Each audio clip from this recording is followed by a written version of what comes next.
When it comes to passing your CIPS Level 4 Module 2 Business Needs, okay, it's not that difficult. In fact, here's what I'm going to do. I'm going to show you how easy it is to pass that module. And I'm also going to show you how you can access mock questions, which you can do. Then you send me the results, I mark, and then I send you the feedback, okay, in form of the correct answers, the voice notes to guide you through areas that you probably have a problem with. And if you like, we can do a WhatsApp call, depending on, how you perform. So what exactly is going on here? Now, first of all, the module has 3 learning outcomes. Meaning what? Meaning the module has 3 skills, okay, broad skills that are supposed to have by the time you're done with the entire module 2, right, with the entire business needs. And what are we talking about? So these things are going to be reflected in your course outline in terms of learning outcomes. Now, the first one in this case is understanding how to develop a business case for requirements to be sourced from external suppliers. Look, the idea is simple.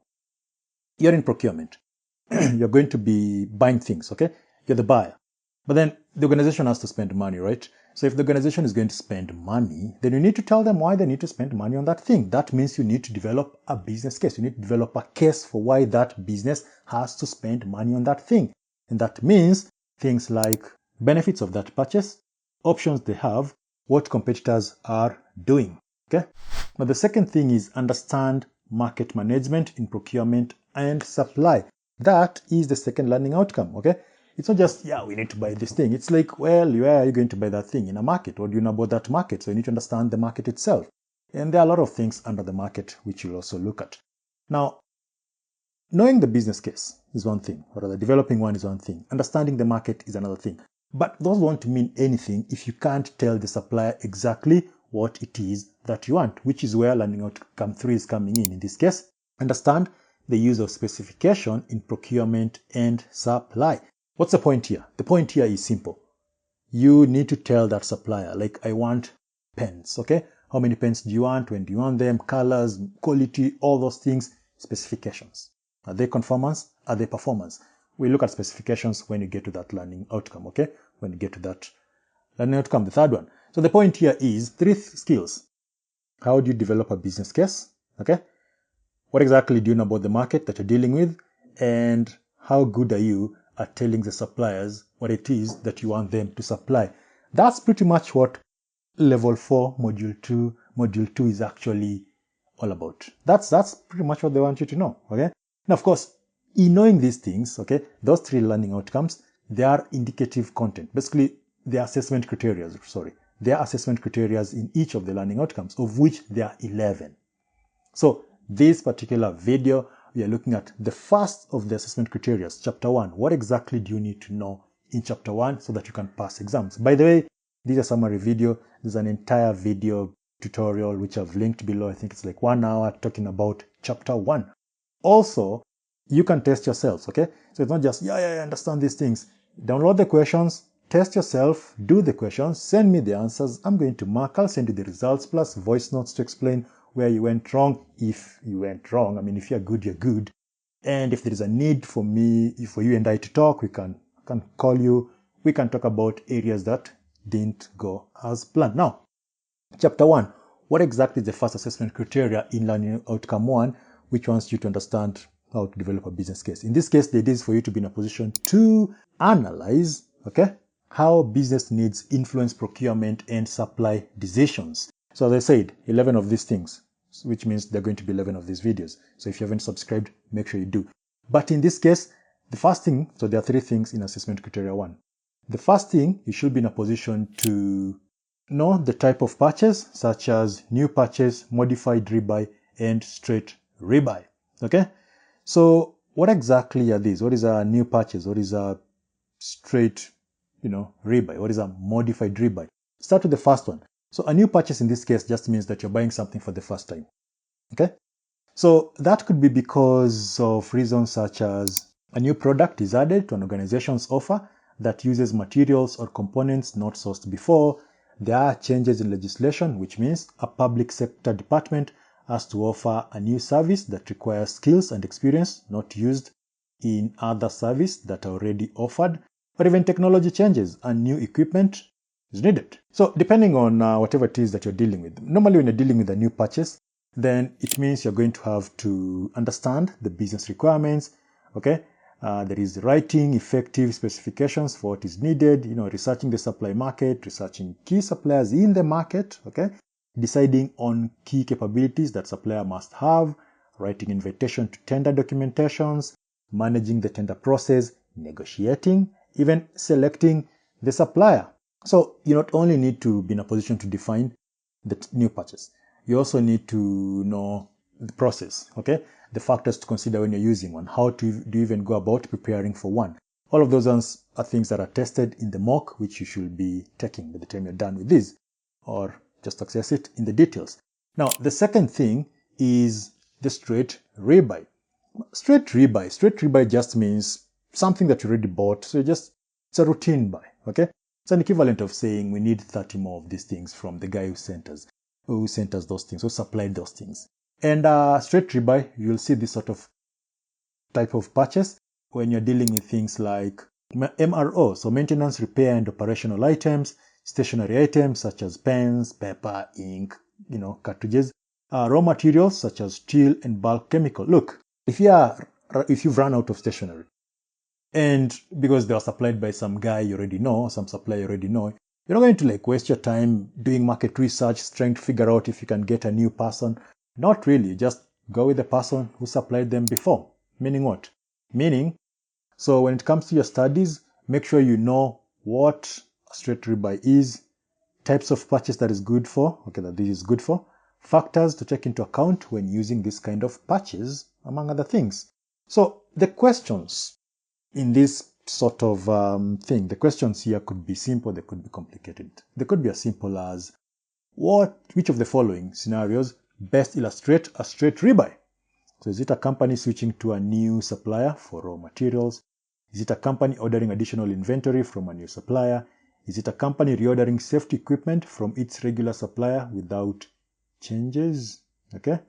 Is it a company customizing the order size and items for a new order? So what do you think? If a company switches new supplier, what exactly have they done? Anyway, then you can also have a question like, what type of products are commonly involved in straight purchase? Okay, straight rebuy purchase rather. So, we have capital, we have MRO, we have custom engineered product, we have special. In the explanations, we already talked about MRO, so you know the answer to that. And in fact, the point is, those are the sort of questions that you can get, or they can be as complex as a paragraph, and then based on that paragraph, come up with the answer. So test yourself. And the third thing here is modified rebuy. Now, modified rebuy means you're making a change to whatever it is that you'd already bought before. So if it is pens, there's some changes. The changes could be as simple as just increasing the number, okay? Or they could be as complicated as we need to find a new supplier, which means we had to do some supplier review, blah, blah, blah, blah, blah.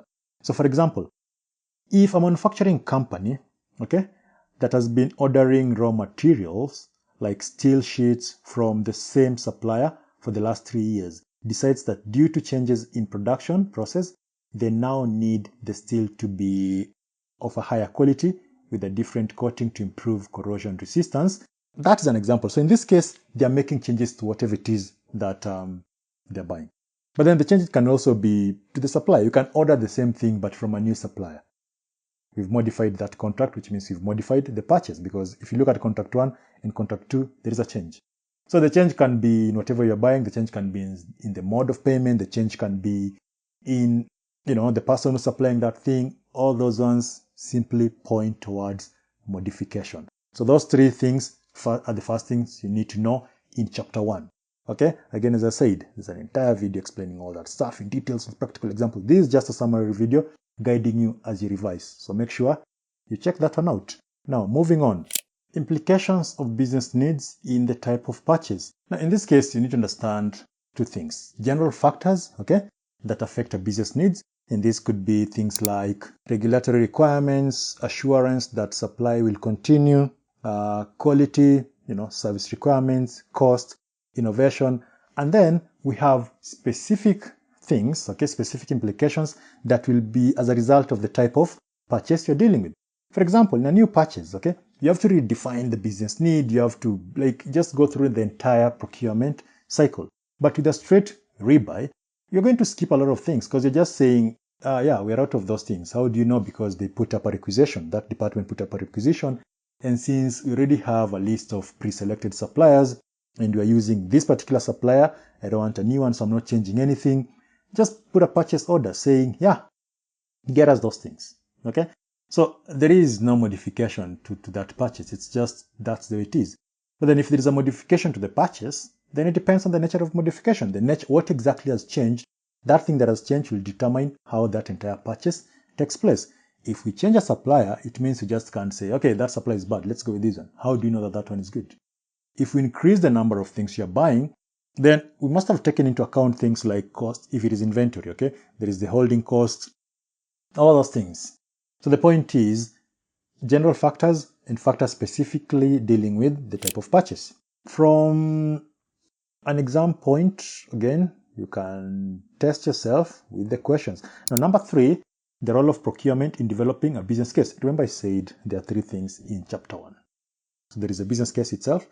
That's basically there is a type of purchase itself, okay, that you need to understand. There is the implication of the type of purchase on the business needs. And then there's the role that as a procurement you're going to play when developing a business case. Now, the role will be, it will depend. It could be something like identifying the opportunity or problem, okay? How procurement helps in coming up with solutions. So these are things that you need to understand in this case. Like, what role are they going to play? Okay? So from a questions perspective, what sort of questions? The questions, again, can be complex. They can be simple. For instance, an organization intends to switch suppliers. When developing a business case, the procurement office presents cost saving as a main reason. So the main reason why they need to switch the supplier. Now, which of the following is an important factor that should be included to create a balanced view? So is it potential risk of supply transition? Is it the existing suppliers' relationship history, timeline for the procurement process, the current market trends? I mean, they're switching suppliers, so that transition thing is... Anyway, look, let me not answer that for you, but the answer is... So there are all those. Or it could be something as the question. It could be something as simple as, what is the primary objective of preparing a business case in procurement?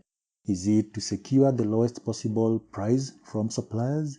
Is it to justify a procurement decision and demonstrate value to the business? Or are we just trying to evaluate the performance of the procurement team or to assess the number of suppliers in the market? Look, test yourself, okay? As I said, this module has 11 assessment criteria or 11 chapters based on how we are calling it, which means they're going to be, these summaries are going to be 11. So this is the number 1. Subscribe. See you in the next one. Of course, make sure you test yourself using those questions. See you in chapter 2.